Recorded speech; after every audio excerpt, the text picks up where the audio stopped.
And the Bible said he spoke and said, all power,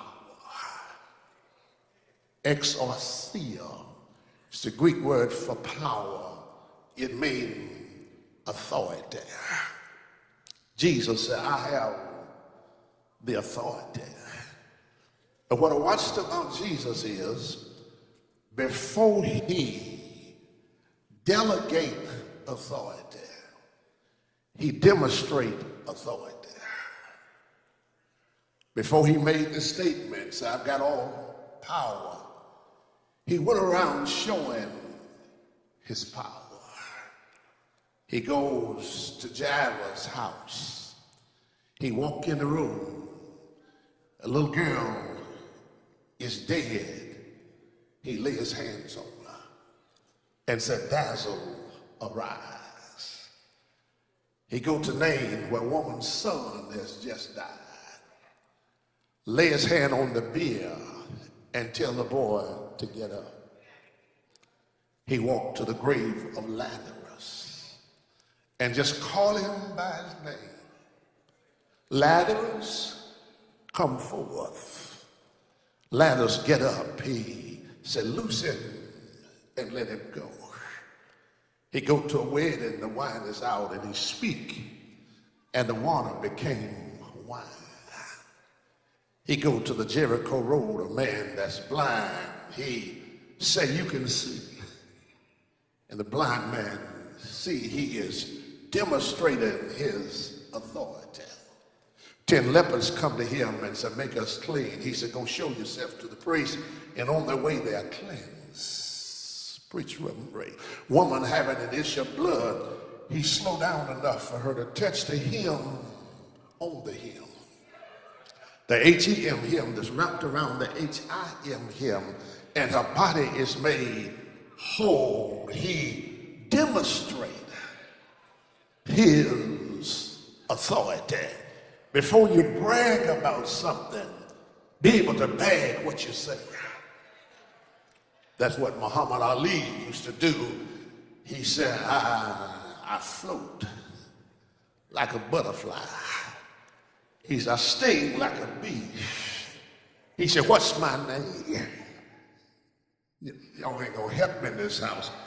Be able to bag up what you say. Some people are nothing but mouth. They do nothing but talk. But when can you walk, you talk. The Bible said Jesus, he demonstrated his authority. He said, all power has been given unto me. Too many folk think that the power is in other things. Matter of fact, the devil try to make you think he got power. The devil, he's a user. He ain't got no power except he used what you got. If he want to come to the pulpit, he'll thumb a ride with me. If he want to tell a lie, he use my mouth. Talk to me, somebody. He used other folks. He lost all of his power at Calvary. He ain't nothing but now just mouth. That's all he do is keep up a lot of noise. If you learn how to submit to the Lord, resist the devil, he takes a flight. He go find his next victim. He said, all power has been given unto me. The exousia. But then it says in Matthew 16:18, upon this rock I'll build my church. The Greek word is ekklesia. Compound word ex means exit. That every one of us that's saved, we're saved because we have been exit out of something. In other words, you sit next to an ex. I know we won't act like we've been saved all our lives, but you ain't been holy all your life. Some of us ain't too holy right now. We got good disguises, but if somebody push it the wrong way, the real you come out. I was just waiting for that old you to show back up, because that old you will show up. Do I have a witness in this house? He exousia, the church, ecclesia, ek mean ex out. Second part word kaleo means to be called. We were exit out of something, but called into something. And God get his exousia, which is his authority, places it behind his ecclesia, which is his church. That means I got backing. He has the authority, but he also has the ability to delegate. That means he wants to send me on a mission to do work for him. Y'all don't like that. He makes that clear before you leave Genesis 1:26. And God said, let us make man in our image, which means man is an extension of the presence of God. After our likeness, man is an expression of the person of God, which means I need to look like God. But then let him have dominion. Man is an exhibit of the power of God. In other words, you need to favor your daddy. Y'all ain't saying nothing. I mean, you need to look like, if you don't look like your dad, there may be a dead cat on the line somewhere. Favor the one that produced you. God got all power, and since he got all power, he has given it to Jesus, and Jesus has delegated that power to us. That means I don't need to run when I run into a sinner, because God has given me the power to speak life into something dead. When a person is unsaved, they're spiritually dead. You ain't saying nothing, but I know I'm preaching. He says all power. He gives the authority, places it behind the church, which means the church can do two things. It can direct, but it can destroy. It can direct divine authority. That's what prayer is. Prayer is directing divine authority. Prayer adds, prayer multiplies, prayer divides. It adds power to the saint. It divides the power of the devil. I wish I had some help in this house. In other words, prayer confused the devil. That's why he try to keep you off your knees. If he keep you off your knees, he'll stay in your house. But if you ever learn how to spend time on your knees, the devil will know he ain't welcome in your house, because there's power in prayer. But God ain't helping this songwriter say, I get great constellation when I pray. I get strength on my journey when I pray. When I kneel in prayer, the Lord will meet me there. I get joy, unspeakable joy when I pray. Prayer will change things. Prayer will change situations. Prayer will change circumstances. But prayer will change the prayer. You can't keep praying and remain the same. If you keep praying, all the stuff you used to worry about will take flights and start going away. You can't be depressed and pray. If you pray, depression gotta leave. Talk to me. If you're depressed, you ain't praying. If you pray amiss, which means you're praying and don't believe what you're saying. But when you believe what you're saying and believe in the one that told you to do it, stand back and watch what my God can do.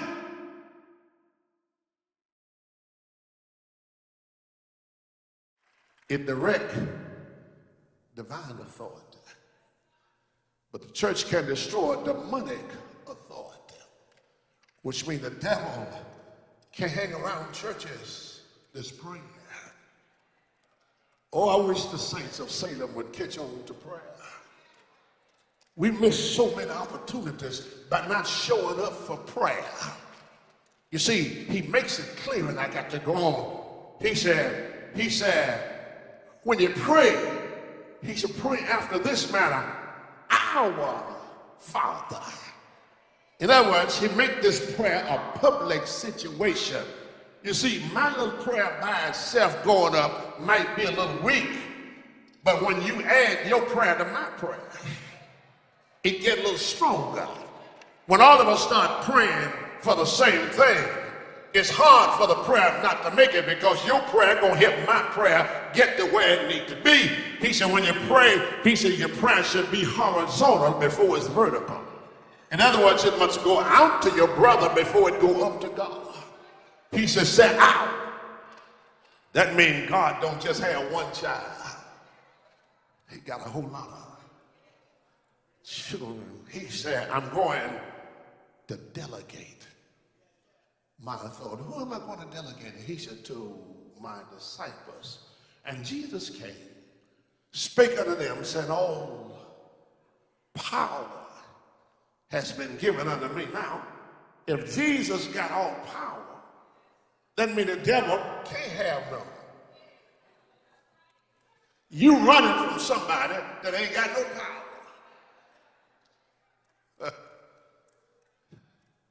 I mean, you just going everywhere running, talking about I'm trying to beat the devil running. What you running for? He ain't got no power. The devil do little stupid stuff. Ephesians 6 and 11, put on the whole armor of God that you may withstand against the wiles. The Greek word is methodeus, where you get the word method. The devil got some methods. The word methodeus means with a road. That means the devil is running up and down a road.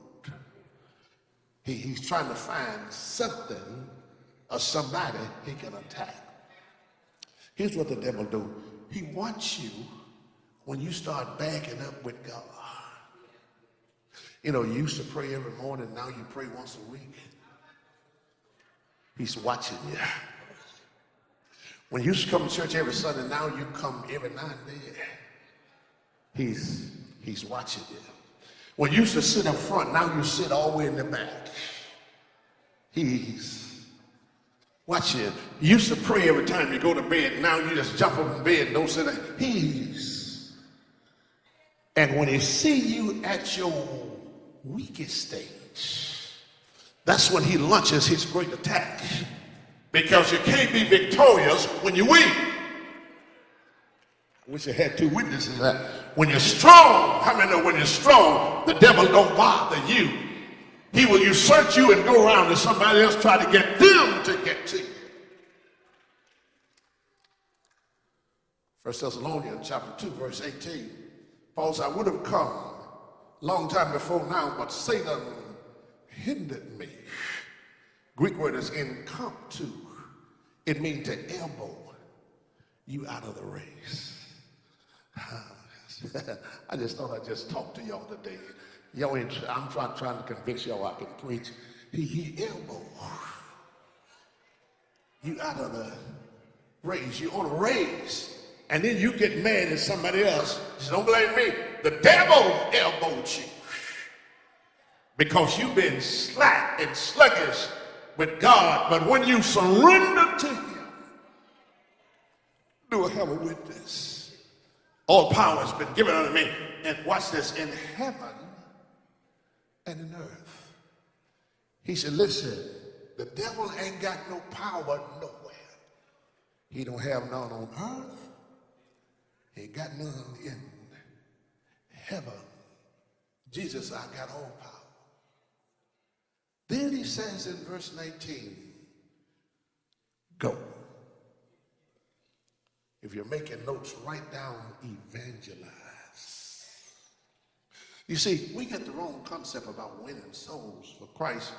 We think you need to go to a project and knock on doors at a project because we just know folks in project ain't saved. And we go there. No. The word go doesn't mean that. It means as you go. You see, your soul winning is not a Saturday event.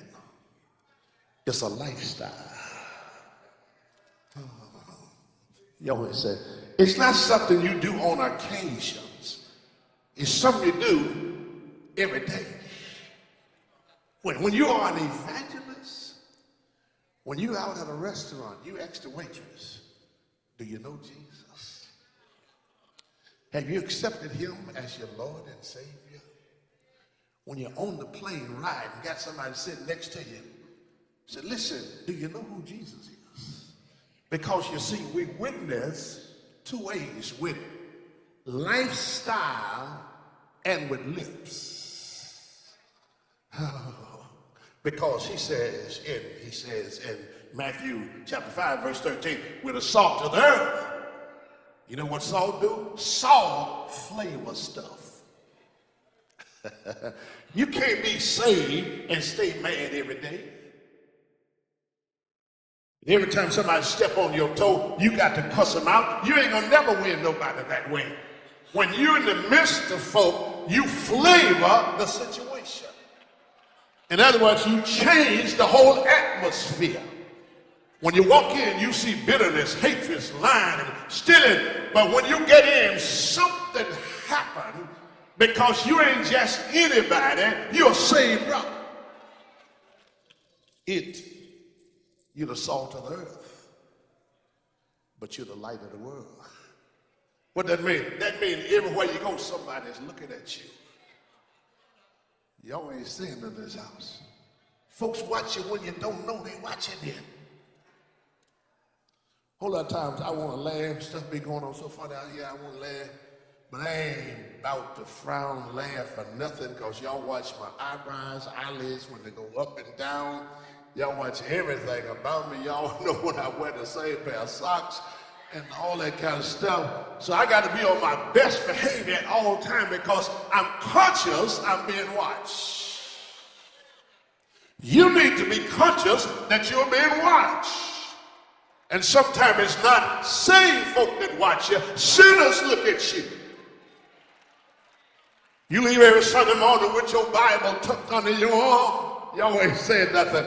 They want to see how you act on Monday. You got your Bible Sunday. Monday you go into the garbage can with your beer cans. Y'all ain't saying nothing.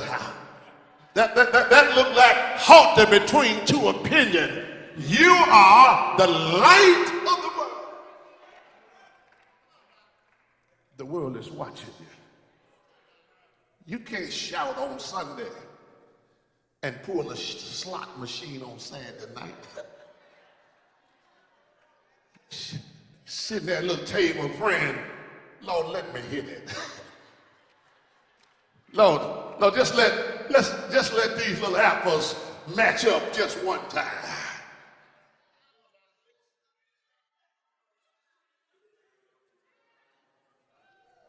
We witness with lifestyle.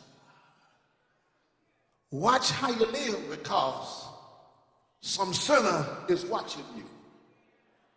And you don't just do that in the street, you do it at your house. Your children see you at church every Sunday and you come in, you got changed 2 or 3 uniforms to come to church. And then all the while you're at the house, you gossiping. Cussing out somebody. They ain't right, they ain't right. Ain't nobody right but you. Something wrong with that kind of salvation. It's got to be a help me say lifestyle. You got to live the life you sing about. In your song, watch your step, because somebody want to be just like you. Someone want to live the kind of life you're living. Don't lead them the wrong way. Whether you like it or not, all of us are witnesses. You either help somebody do right or you help them do wrong. In either case, you got to give an account to the Lord for what you do. That's lifestyle. But you also witness with your lips. Because too many people, God has delivered you, and you ain't told nobody. Sometimes they don't want to accept your Jesus because they don't think they can live up to your standards. Because what you present now, it looked like you've been that way all your life. Dear friend of mine, Dr. E.B. Hill, that's sleeping with the Lord now, when he was living, he would open the doors of the church and he would witness to sinners in the congregation and talk to them one-on-one. And a young lady stood up in his congregation. He was trying to get her to accept Christ. And she stood and said, Pastor, I can't get saved. I've done too much to get saved, too much wrong. Lord ain't gonna save me. He said, meet me in the office. And he took her to his office and told her about his life. And then she went out. The next Sunday, she brought her 3 sisters in. Her and her 3 sisters got saved. The next Sunday, she came and brought her mother and auntie. They got saved. The next Sunday, she came and brought her 4 brothers, and they all got saved. Dr. Hill said, baby, what you been telling all these folk to get all of them to come to Jesus? Said, Reverend, I told him if the Lord could save somebody like you,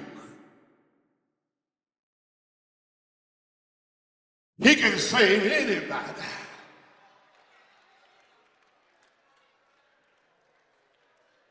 Don't get so holy that you can't open your mouth sometime and tell them I ain't always been where I am now.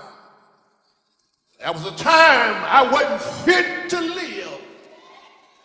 But God didn't look beyond my faults. He looked at my faults.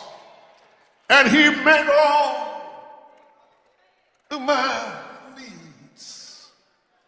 He said, go ye therefore. That means everywhere you go, plant some Jesus.